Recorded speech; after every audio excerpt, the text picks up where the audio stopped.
Hi, this is Greg Kilstrom. Welcome to Season 3 of the Agile World, where we discuss customer and employee experience, organizational and workforce transformation, and how business can adapt and continually improve in an agile age. The Agile World podcast is brought to you by TEKsystems, an industry leader in full-stack technology services, talent services, and real-world application. For more information, go to teksystems.com. To read more about the topics discussed in this show, you can go to my website at theagile.world and read my latest articles, or get a copy of my latest book, The Agile Workforce, now available on Amazon and other retailers. Hi, my name is Greg Kilstrom, and I'm the host of the Agile World podcast. Today we're going to talk about adaptability and agility in customer experience, and how CX is a shared responsibility within an organization.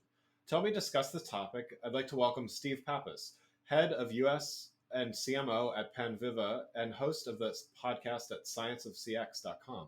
Steve, welcome to the show. Well, thanks, Greg. Thanks for having me. I've actually been really looking forward to being on your show. Thanks. Yeah, looking forward to it as well. I know we had a few false starts, I think. So glad we could make this work. So No problem. looking forward to it. So let's start talking about adaptability and agility in CX. So when we did talk earlier and prep for the show, you mentioned that a great way to be agile in CX was to put in early warning systems so you can make quick course corrections. Can you talk a little bit about that and how how you've seen it practically applied? Yeah, it's interesting because every business in the world needs to think about these early warning systems. And, this is a great question to start out with because it doesn't matter if you're a restaurant. I mean, let's just take that as an example. If you're in a restaurant and your food is being delivered, somebody is asking you how the food is. Somebody is asking you if it's to your liking. It was it cooked properly, etc. Well, that's the restaurant's early warning system. And why do they have that in there? Well, they have that as a set of checks and balances. They have that to make sure that they're providing you not only a great product, but a great experience and a great service. So if you take that even into some technology companies, and maybe they produce software and they're selling software, it, those steps need to still be part of the customer experience journey. The checks and balances have to be in there because it's so easy for customers or those that we think are loyal to us to find another way or to find another alternative. We need to make sure that we are so customer centric in the process that we're not only looking at their entire journey and we're looking at all of the signals along the way, but we can put things in place. I'll give you another example. Um, you know that I run the US for a software company named Panviva, Yeah. and we're a knowledge management company. Now, about 7 years ago, we switched to being a cloud software company, which means you can access us through a browser anywhere. And when you switch from installed software to a cloud scenario, you also have the risk of customers leaving at some point. We call it churn in technology.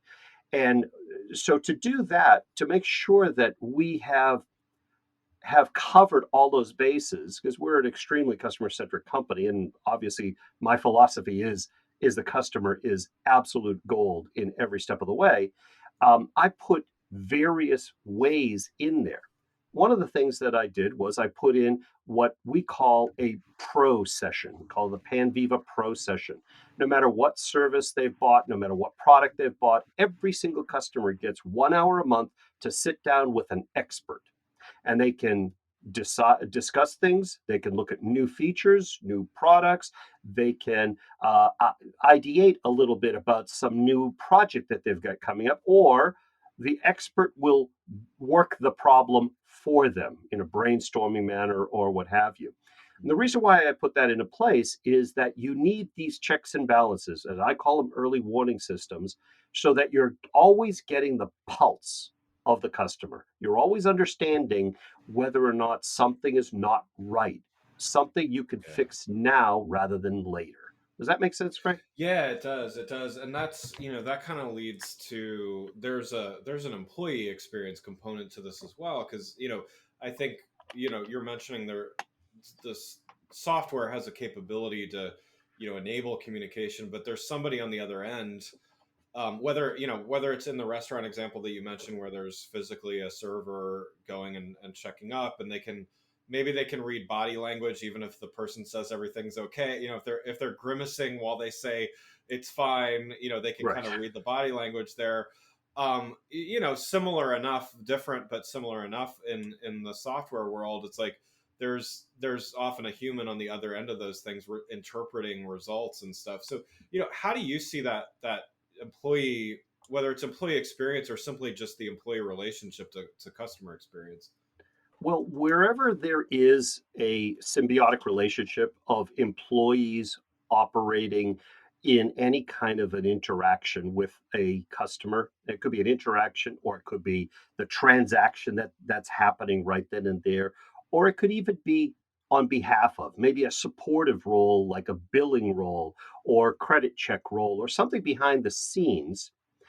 The employee experience translates directly and gets transmitted exactly to the customer, meaning the customer recognizes when the employee is not feeling right, whether they're not feeling right about something that's going on or their system is slow or something else.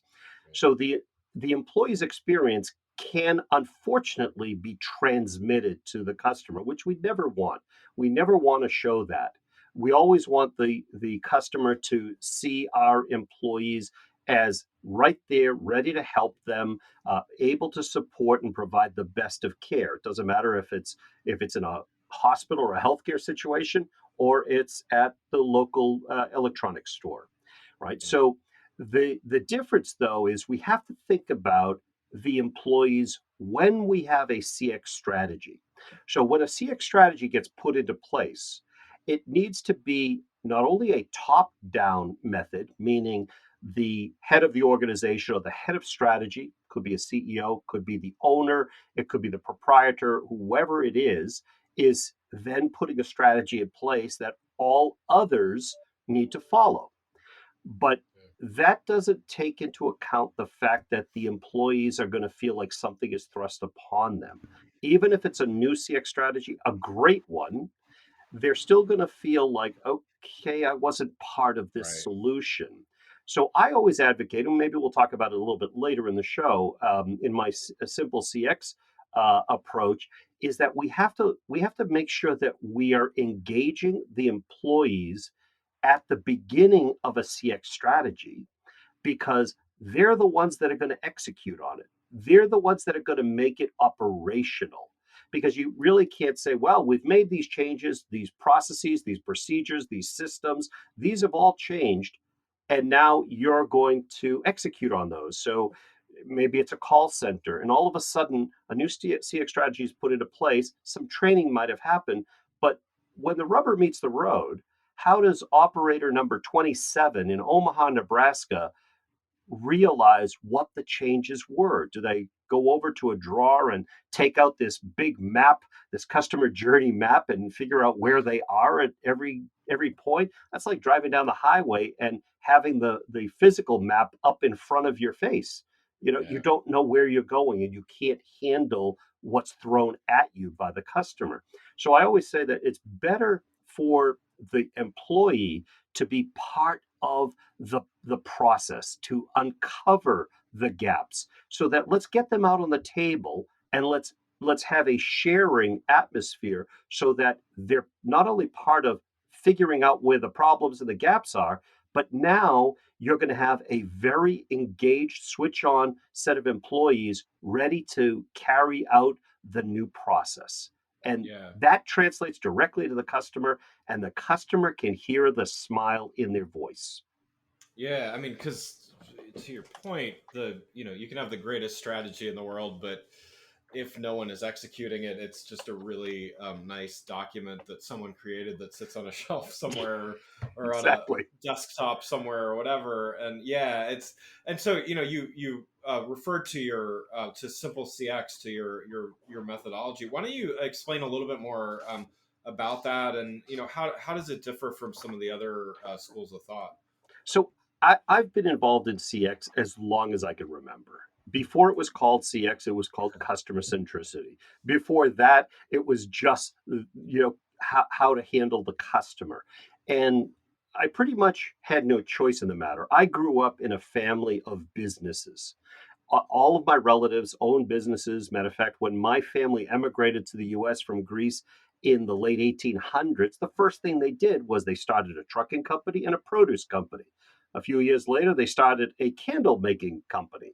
So there's such a pedigree in me. And unfortunately, growing up, my dad died when I was 5. And so the only male figure that I had was an uncle who had 17 businesses. Oh He wow. had concession type stands at amusement parks and racetracks and ballparks and at carnivals. So he would have those trucks that had the fried dough and the fries and Yeah, yeah. the sausage, Italian sausages and stuff. And on Saturdays, when I had him, or he had me, I guess, we would drive to different locations. I didn't know what we were doing. All I knew was I was going to go visit some like arena or I was going to visit a carnival or something and I was going to have a meal. He was mystery shopping. And I learned this very early on, but I didn't know what I was seeing because he used to write in this little notebook with the tiniest little pencil that he used to take his pocket knife and sharpen with, and that pencil was always behind his ear.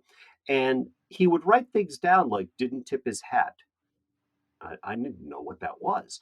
And he would write things like cold, the food was cold, or and he would sit back and I would say, "How come we're not ordering?" And he would say, "No, we're just watching." And oh, okay, but I'm hungry.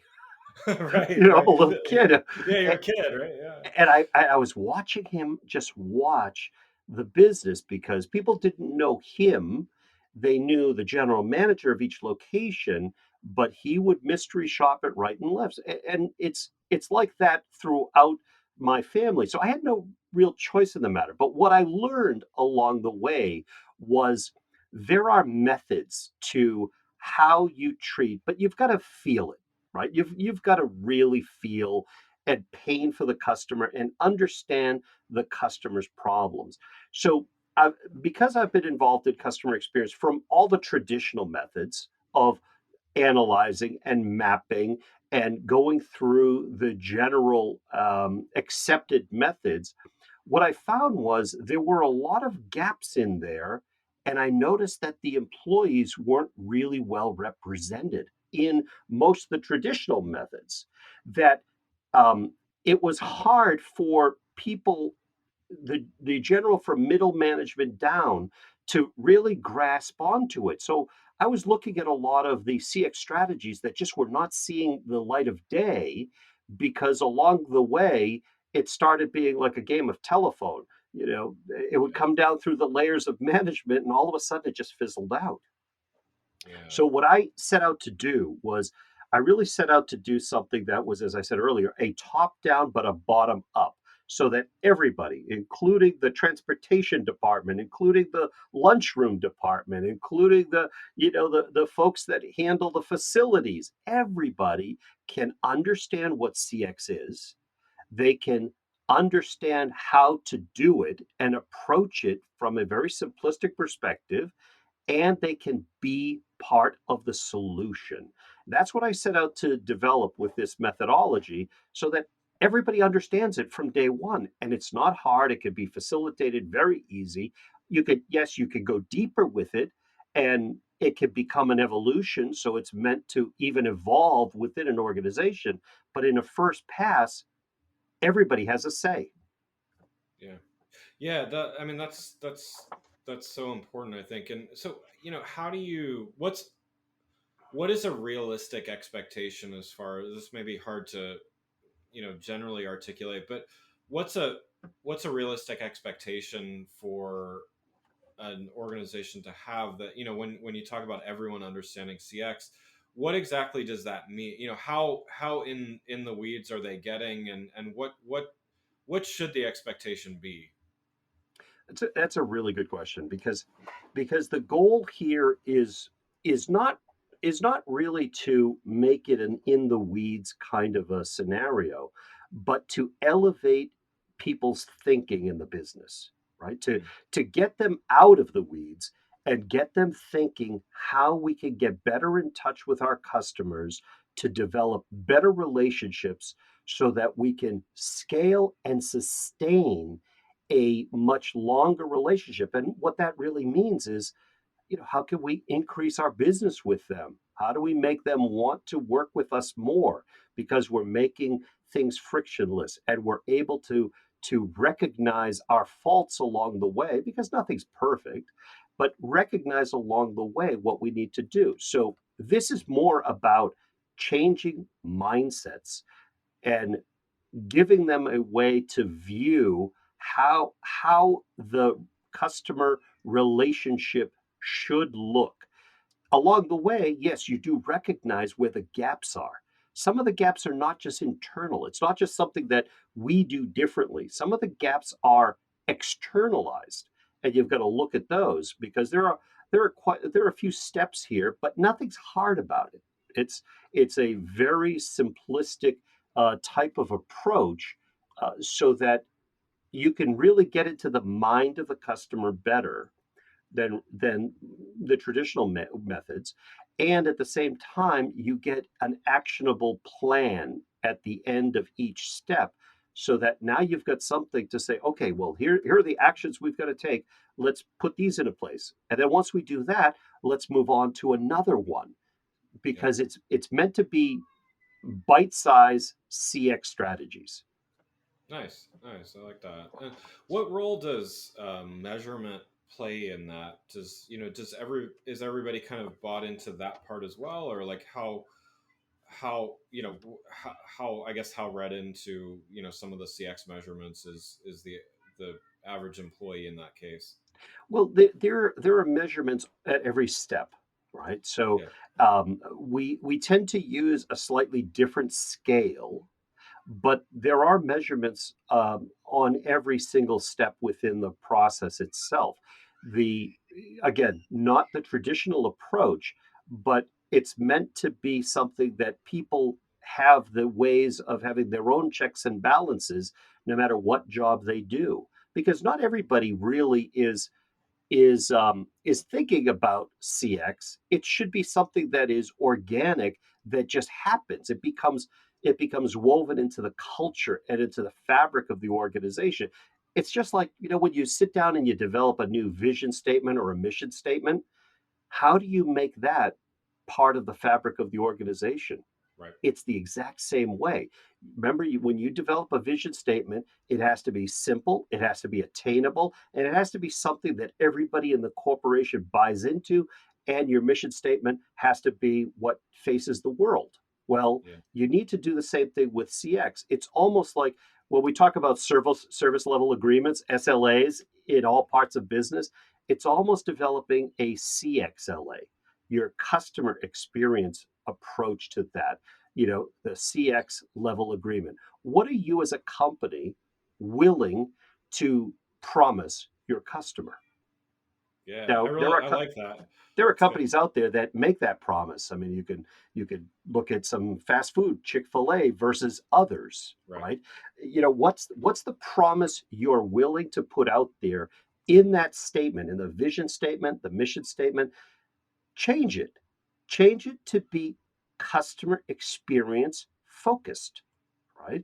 And then make that promise and figure out how the organization backs it up and you could stick to it. Great things happen when you approach it from that perspective. Yeah. Yeah. I really like that that way of looking at things. So from what I've seen and what's often talked about is most organizations will say, hey, we love our customers and, we want to do right by them and customer service is key and so on and so forth. But when it comes to actually investing in meaningful improvements, that becomes another thing. Often they're prioritizing short term things and not necessarily keeping the holistic CX, customer experience in mind. What is your thinking in helping organizations to kind of prioritize CX initiatives? Like, does simple CX and this way of thinking and getting everybody involved, like, does that help with making more meaningful investments? Well, it's an interesting question because um, it doesn't need to be a big bang theory, right? Yeah. It doesn't need to be done that way. What it needs to be is as I said earlier, it needs to be woven into the fabric. So it needs to be done in bite size, attainable, and actionable steps because CX in general is never done. It's Right. a living, breathing organism within the business. So because it's never done, how could you ever approach it with a big bang? You can't. You have to have that organic growth and buy-in from every level of an organization.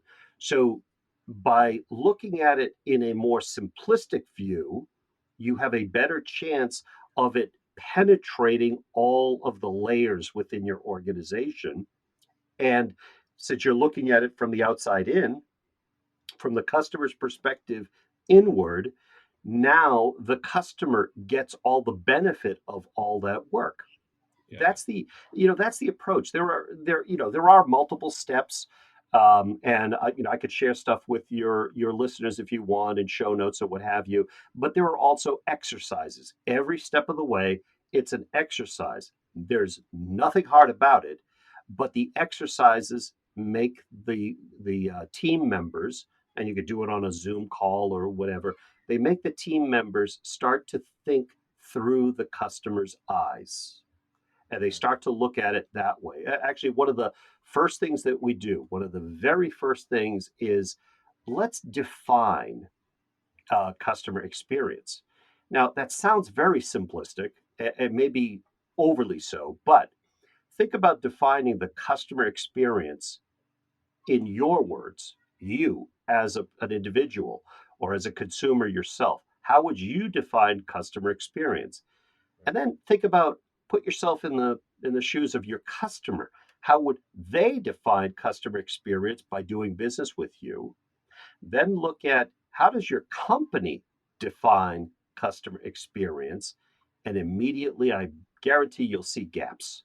You will Yeah. see drastic gaps just between those three things.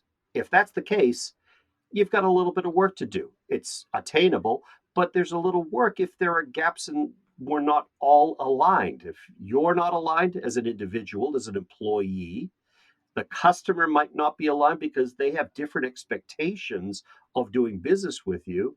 And the company might have different expectations. Maybe they're a VC run organization or they're operating out of an exit strategy.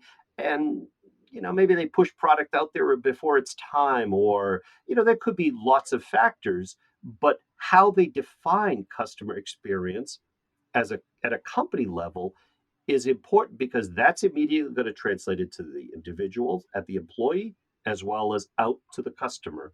And how easy is it to do business? Do they have to traverse all the silos in the organization and go from one department to another, or is there a way that it's all tied together in an easy way to navigate? That's Yeah. one thing to think about. Yeah, no, absolutely. Love it. Well, yeah, and I definitely recommend people checking out um, the process and everything. Well, one last question before we wrap up. Sure. Um, with competing priorities, I mean, we all have lots going on and and so on and so forth. 2 days never being the same. How do you prepare for days when you need to kind of course correct through the day? Like, what's your, just like CX, has those course corrections throughout the process. Like, how do you help prepare for the day and just stay agile when you're working? That's a great question, and it's one that I teach all of my employees too, as well as during the CX process. But the I'm still a little old school when it comes to setting up the day. Right? Yes, everything is in my electronic calendar and what have you, but that's not my full task list. I approach the day from a task list perspective. Like, what do I need to get done today? Now, the way I handle it is I order it by toughest and most distasteful things first. So sometimes you'll find at 8 or 9 o'clock, I make the hardest calls, or I deal with the thing that maybe I'm not as sure about, or I need to research more. So I look at the day from start with the toughest and the things that can be distasteful to do at times. And there are probably better words to describe that, but I think it gets the point across, and then the rest of the day is a breeze. Now what you've done is you've actually carved more time into the day, because with what we've all been through, those 3-minute conversations at the coffee machine or at the water cooler, those don't happen anymore. Those 3-minute decisions that could have happened when you just jump into somebody's office, or you're at the whiteboard in the conference room and you pull someone else in and say, hey, let's work on this. That doesn't exist anymore. So now our days are filled. They're absolutely chock filled with minimum 30-minute Zoom or Microsoft Teams Right. meetings, when we really could have done it in a 3-minute face-to-face at the whiteboard or at the coffee machine. So the problem we have now is time has become the biggest variable. So to get our time back, start with the hardest so that you have the easier part the rest of the day, and it allows you to course correct during the course of the day. So I always block out the first couple of hours of the day and I knock out the harder stuff, and the rest of the day gets easier. Yeah, I like that. Yeah, because I mean, you kind of, I at least from my perspective, like if you don't do that, it's occupying some real estate in my mind. Whether or not it's like I schedule it out to do the tough stuff later in the afternoon, it just it does. It weighs on you somehow. I like that approach. Or it makes it onto tomorrow's list. Right, and then you take it with you overnight, and which is Right. even worse. And Yep. that's ever since we talked last. I took that to heart because I think it's a valuable thing for people to understand. Steve, thanks so much for joining the show. For everybody listening, what's the best way for them to keep up with what you're doing? Well, they can get me at scienceofcx.com. They can email me at scienceofcx@gmail.com, and I'm happy to provide any information around the simple CX process. And hopefully it helps them.